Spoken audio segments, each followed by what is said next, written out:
Hello and welcome back to the Heart of Poland show, where every week we talk to fascinating people about their fascinating lives in the fascinating country of Poland. And with me in the studio is somebody who I've known for actually just over 10 years and been part of my personal journey to Poland, Michael Dembinski. Michael, welcome to the studio. Hello.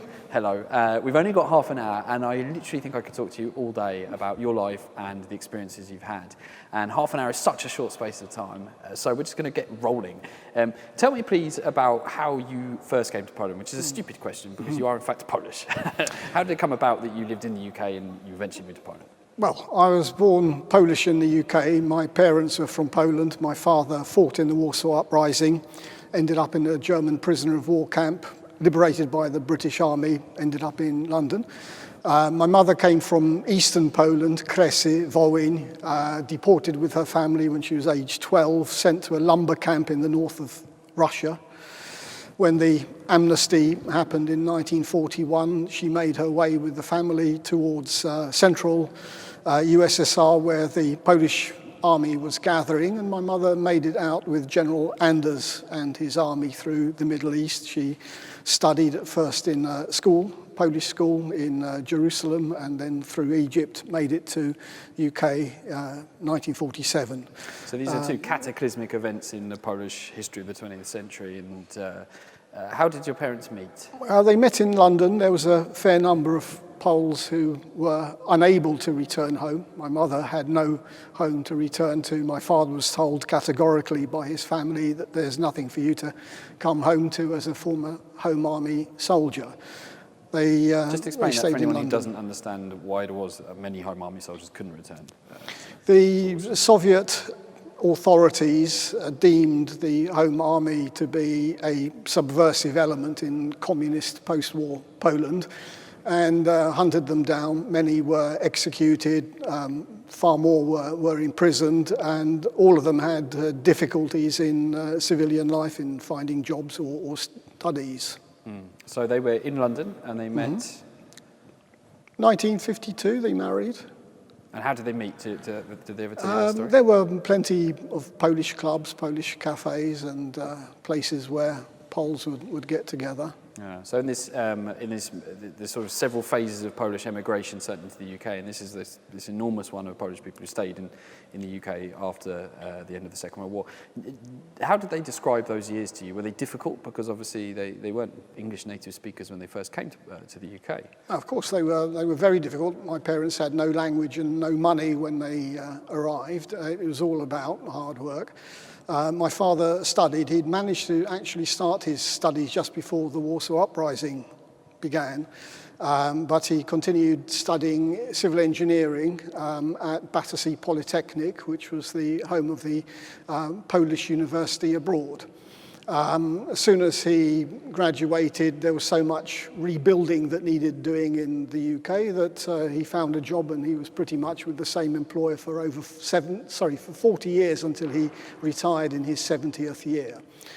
My mother scrimped and saved. She did a secretarial course, and then a accounting course, comptometer operator. She was for all of her working life before computers came in. So it was all about scrimping and saving, living without running water on a garret flat in West Kensington. With the ice on the inside of the window, not on the outside. Okay, so as a young child, do you have specifically Polish memories? You spoke Polish presumably at home? Yes, it was our first language at home. My nursery school. In my nursery school, my mother taught me before my first day there 3 words of English, which were please, thank you, and toilet. In my class in that nursery school were Andy Picheta, whose brother lives in Warsaw right now, Roman, who is in American football, and Tessa Banasiewicz, whose brother also lives and works in Warsaw now. He's into volleyball.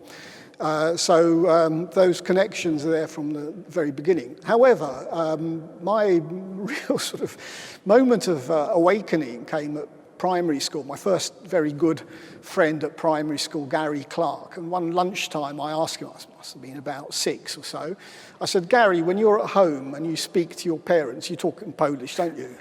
And he said, what? I said, yeah, you know, there's 2 languages. There's one that you use at home, and there's one that you use in the street, in the shops, in school, and that's called English, and the one that you use at home, that's called Polish. And he said, what? And it's only at that moment that I realised I was different from many other children. Having said that, 1/3 of my primary school class in West London were either migrants or children of migrants. Now, did you feel special, or did you feel perhaps different? For children can sometimes be quite a traumatic thing.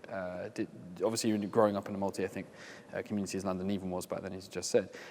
When did you first go to Poland, and what was that experience like for someone going to a country behind the Iron Curtain? Presumably, your parents not entirely sure what their status was when they first went as well. Indeed, 1961, I was 3, so I don't have any memories of that. But certainly 1966, when I was 8, I remember that very clearly. I have many memories of that. It was an amazing visit, certainly crossing the Iron Curtain and seeing, we went through West Germany into Czechoslovakia, driving through Brno, for example, where the trams had great big red stars on the front, where everything was really drab and grey, and you felt the oppression. It was very, very tangible.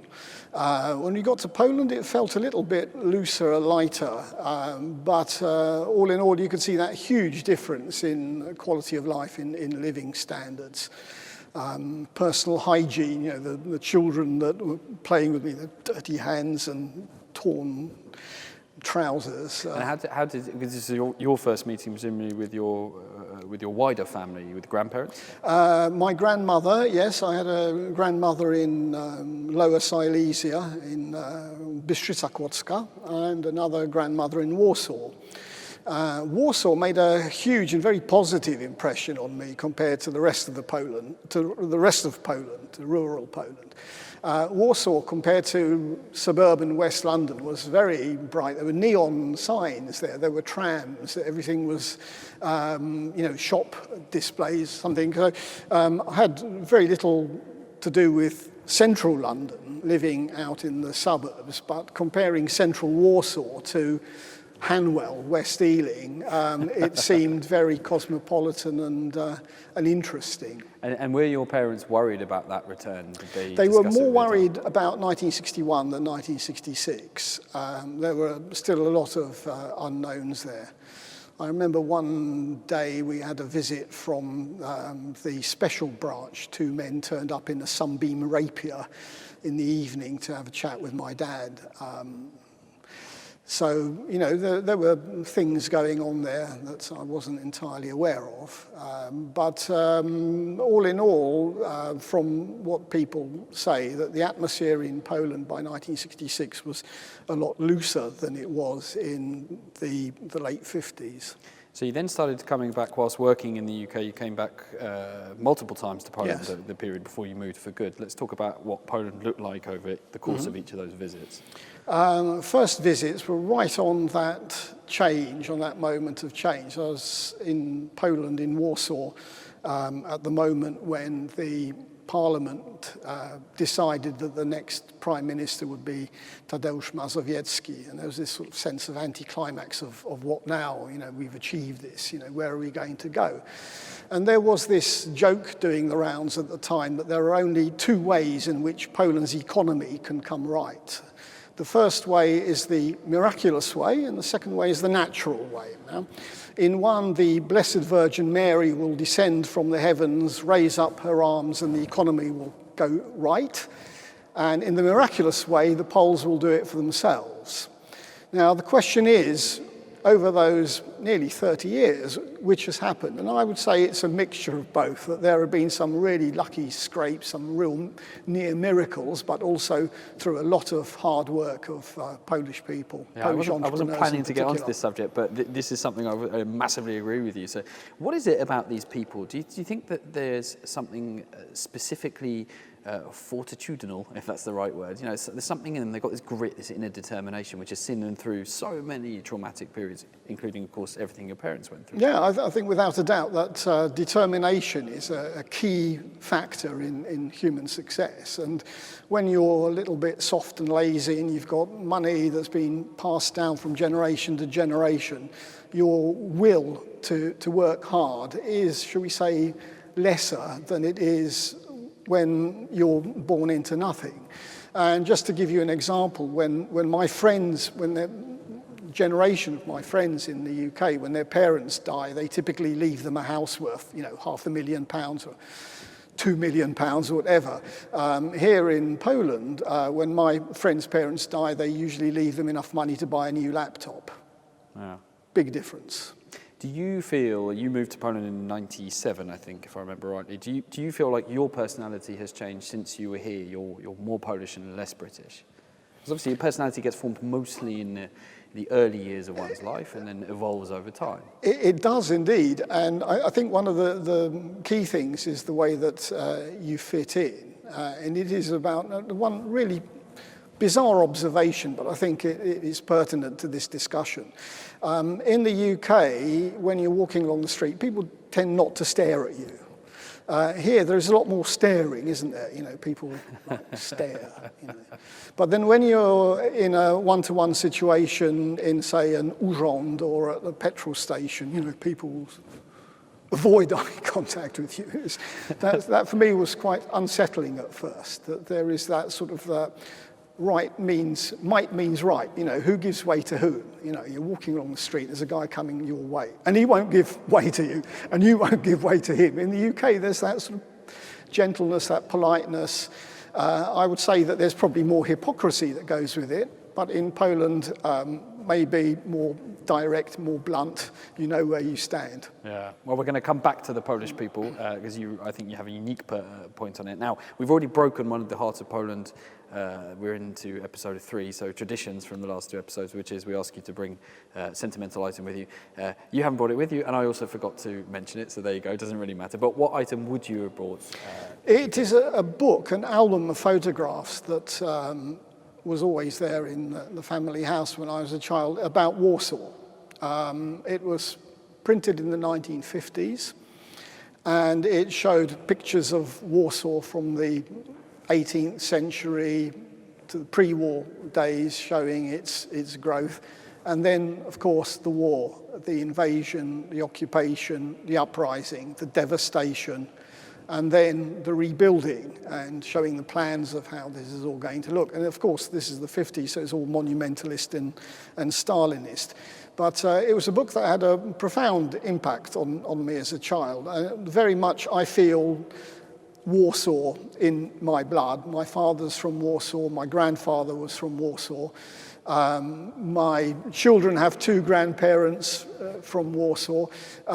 For me, Warsaw feels a lot more tangible than the London that I spent 40 years living in. Funny, because 40 years is such an enormous amount of time, and yet so many people coming to Warsaw say the same thing. There's something, certainly not the architecture, because it's a pretty ugly city compared to many Polish cities, but there's something about the place which draws them in. How do you explain that? It is that spirit of place. It is that the whole story about how the capital of Poland changed from Kraków to Warsaw on the banks of the Vistula, how it grew, the royal castles, the old town. But in essence, it's about the wartime experience, the phoenix-like rising from the ashes that you've... So let's talk about your father then, who was part of an enormous conspiracy, as well as his family, but he didn't even know yes. that his brother living in the same apartment was. I've had the honour of meeting him on more than one occasion, and something will stay with me for the rest of my life. So just tell his story and the story of his family. They lived on ulica Filtrowa. My family still lives there. My cousin and her family still live in exactly the same building where my grandfather moved to in 1926.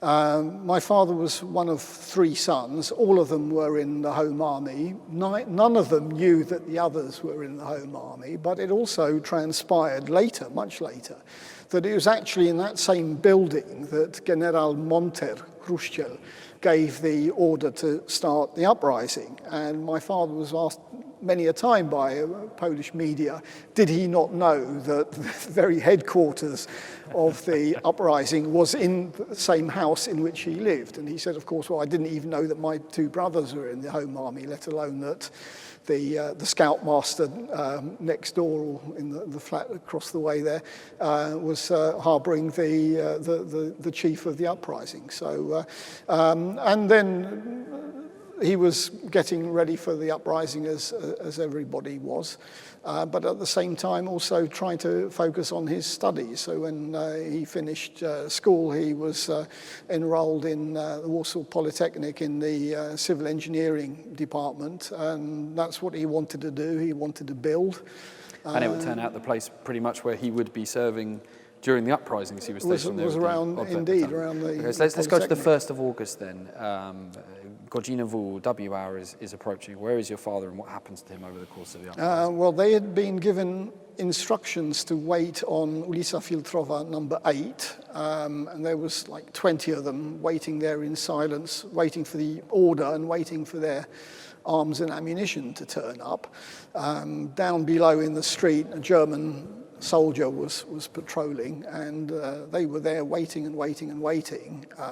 Nobody came. It turned up that the attack on the Kolonia Staszica, on the SS barracks, was a failure, mainly because they didn't have enough equipment, enough ammunition.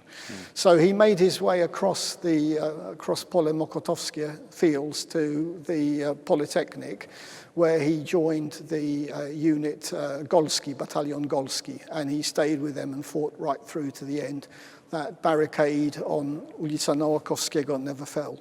And he narrowly escaped death, literally stared it in the face when he was eventually captured by some militia. Can you just describe that experience? There were a number of soldiers who were rounded up by Ukrainian or Russian troops in German uniform, and it looked pretty close to the end, but one of their number managed to be able to speak to them, communicate, and somehow extricate them from this life or death situation. But it was, my father had been in a few other scrapes before where, he was rounded up at night for the curfew and managed to talk his way out from a police station, German police station. The whole nation has gone through that traumatic experience at an individual and a collective level. I wonder, how do you feel like the twin traumas that your parents have been through affected them and also their relationship with you and therefore you as a person? I think very much so. I think that war has the effect on people, has different effects. Post-traumatic stress disorder is a new label to what used to be called shell shock after the First World War. But it affects different people in different ways. You never come through it out exactly the same way, which is why I am so keen that, war never happens again. Here I am at the age of over 60, and I've never actually fought in a European war. How rare is that? I'm probably the first of the Dembinskis, for centuries not to have fought in any conflict. And, we should really cherish that. And do you feel like it's, in the relationships they had with each other, with you as children, how do you think that changed them? Did your father or your mother ever open up in any way about the trauma they've been through? Not directly, but certainly indirectly, that continued make, do and mend. That inability to just let go and spend some money. Hey, let's go on a wonderful holiday, or, buy a flashy car. It was never like that in our household. My mother, food waste, absolutely not a bit of it. Everything would get eaten. My father, to this very day, if it's a week past the sell-by date, it's homemade, I'll just eat it. But also, my mother's father, my grandfather, died of typhoid fever in Kazakhstan. My mother, as a result, cooked, boiled everything to obliteration. You know, there was not to be any bacteria left, even if it meant turning the lamb into soot 2 hours in the oven. It's sometimes said of Poles that they are obsessed with history. And obviously it's been traumatic, but there's this level of needing to also let go of the past and not hold on to it too much. To what extent do you think Poland's got that balance right, the Polish people have got that balance right with regards to remembrance, but also forget? I think it's also about the remembrance of other countries. When I look at Germany, for instance, I see a country that has atoned for its past. German chancellors have wept on the Umschlagplatz. My aunt from Filtrowa 68 was in Auschwitz, the number tattooed on her arm. She received a regular monthly payment from the German federal government until she died. My mother has received no apology from Russia. Russia continues to maintain its lies about the Hitler-Stalin pact, or Molotov-Ribbentrop as it's now politically correct to call it. You know, one nation has atoned and asked for forgiveness. Another one pretends that this never happened. But do you think the Polish nation is too stuck? I mean, that's the point of my question, is say, you know, to what extent is this country unable to escape its traumatic past? Well, I think the thing is about, you know, my main theme about patriotism and nationalism is not to have any hatred towards other people on the basis of what nationality they are. You can certainly bear grudges towards governments for the way that they behave, but that's a different matter. But countries get the governments that they vote for. And I just wonder to what extent you feel that the Polish people, for example, the sense that they can't escape the shackles of the past, that the past has been too traumatic for them to be able to be any different than the traumatized people that collectively they may still be. Generation by generation, we move away from it, and my overriding hope is that we never go back to it, that this never, ever happens again, that as a civilization we no longer execute people publicly, we no longer throw cats into the fire for amusement as the French aristocracy used to do. We are becoming more civilized. We are on a journey from barbarism to civilization, and may that continue. So Warsaw lies in flames. The vast majority of the city is destroyed, and I'm coming back now to this sense of the love of the city. What do you think inspired people like your father and many, many others to fight despite the risk, and despite the fact that there was very clearly from pretty early stage on going to be no win from this battle? You know, it was not going to succeed. It's about getting your own back. It's about, my father had personally witnessed mass executions in the street. On Nowy Świat, there's a commemorative plaque saying that, I can't remember the number of people that the Germans killed, but my father saw that event actually happening. The day-to-day oppression of Nazi occupation was such that you wanted to get back. It was just visceral hatred of the Germans, that just desire for revenge. There's the brutality of what was being foisted, the complete injustice of what was being foisted upon you. There are some voices today, and it's maybe easy to say that in hindsight it was a terrible decision, that it killed the cream of Polish intellectualism and also the resistance that may well have gone on to resist communist overrule. To what extent would you say that the uprising was a disaster? It's easy to say that today. Let's not forget that the Germans were already wiping out the cream of Polish society in 1939, 1940, when they rounded up professors and had them executed. It's a very difficult thing to call with the benefit of hindsight. It's really down to those who were there at the time who can take that historical decision. Okay, let's move on from the uprising in Warsaw, because I think we could talk about that for a long time. You made the decision to move to Poland, and in '97 there was a sense that Poland was on the up, but it wasn't quite the dramatic speed that we've seen in the last few years. So what prompted you and your family to make that decision? The 90s were a very interesting time for Poland. It could have turned out both ways. Poland could have become like Belarus or Kazakhstan. We don't know. When I was thinking about moving here in the mid-90s, things were generally moving in the right direction. The real pathfinders were the people who were here in the early 90s, in the days before cash machines and mobile telephones, when you had to pay your staff with a wheelbarrow of million zloty notes or whatever. Those were really tough times before supermarkets. By 1997, when we'd moved here, supermarkets had opened. There was the denomination of the zloty, so things were easier to deal with. There were mobile phones. So life was becoming a lot more civilized, and it seemed that Poland by then had turned the corner.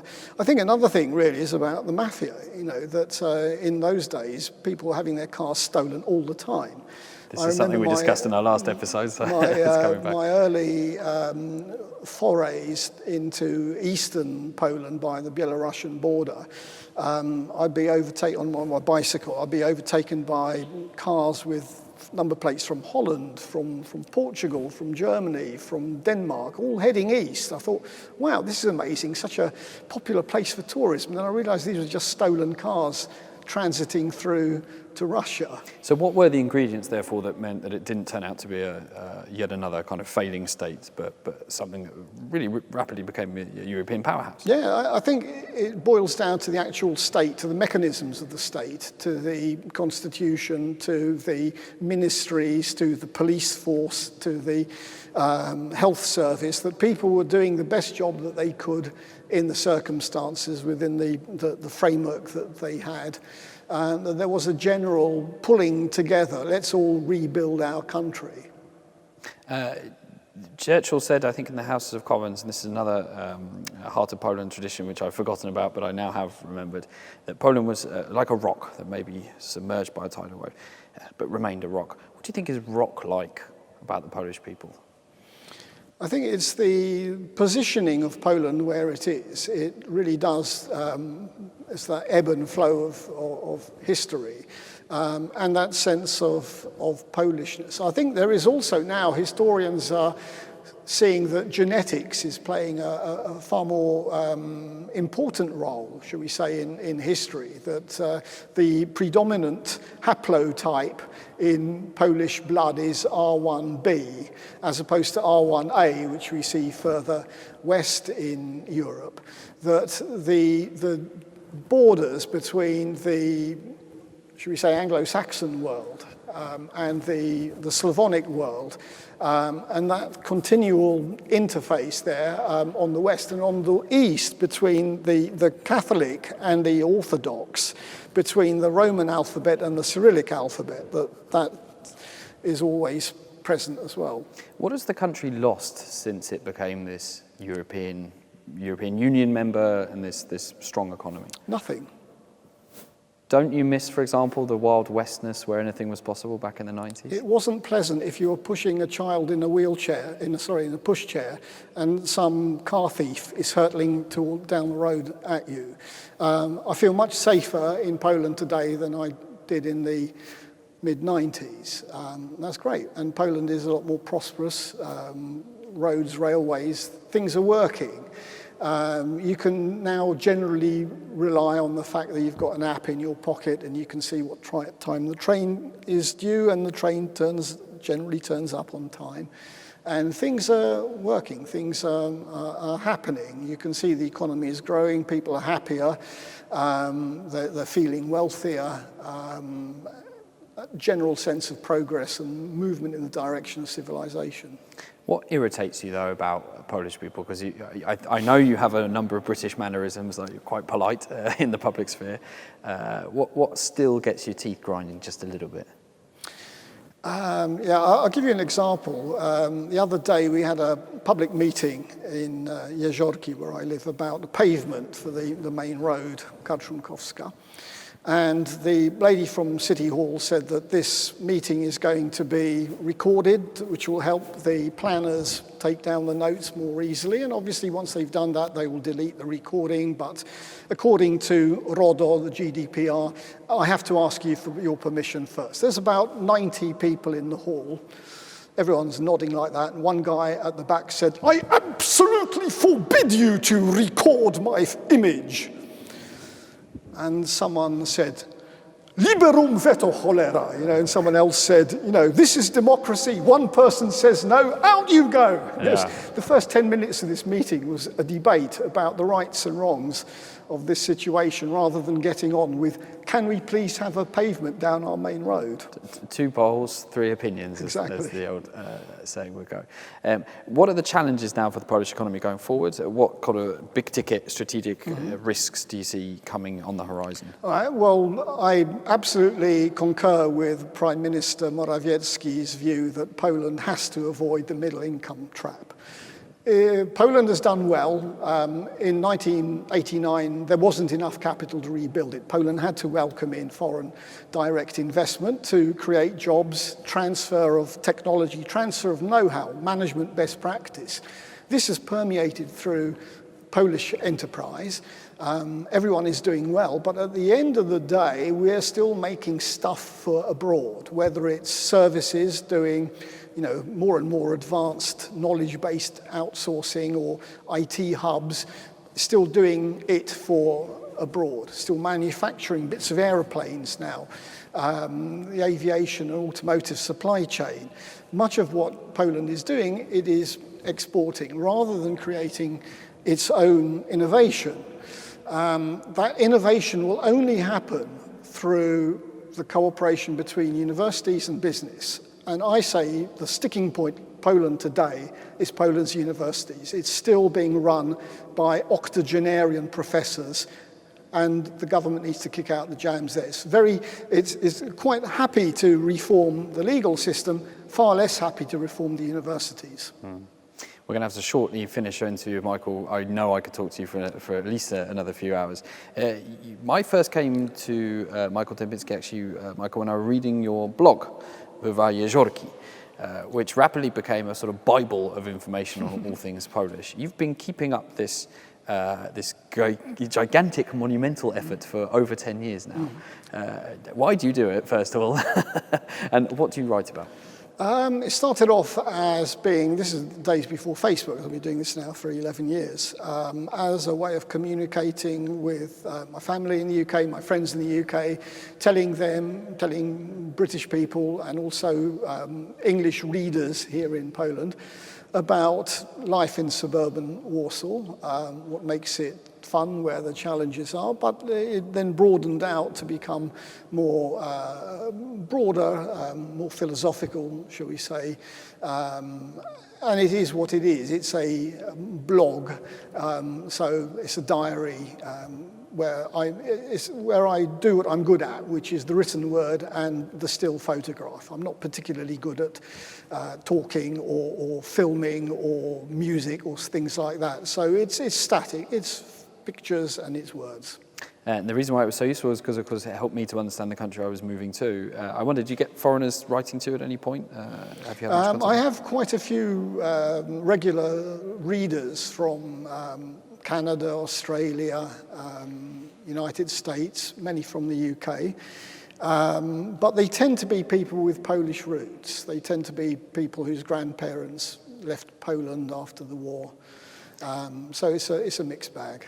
Well, if you're looking forward to finding out more about Michael, you can always read his blog, which is jeziorki.blogspot.com. And if you Google him, you'll be able to find him pretty quickly. Thank you, Michael, for joining us on this episode of Heart of Poland. It's been an honour and a privilege to have you on the show and to hear the amazing story of your parents, if only in brief. Don't forget that you can share this episode and write your comment in the comment section below, wherever you find this. And make sure you send this on to people who share our passion for discovering the heart of Poland. I'll see you on the next episode.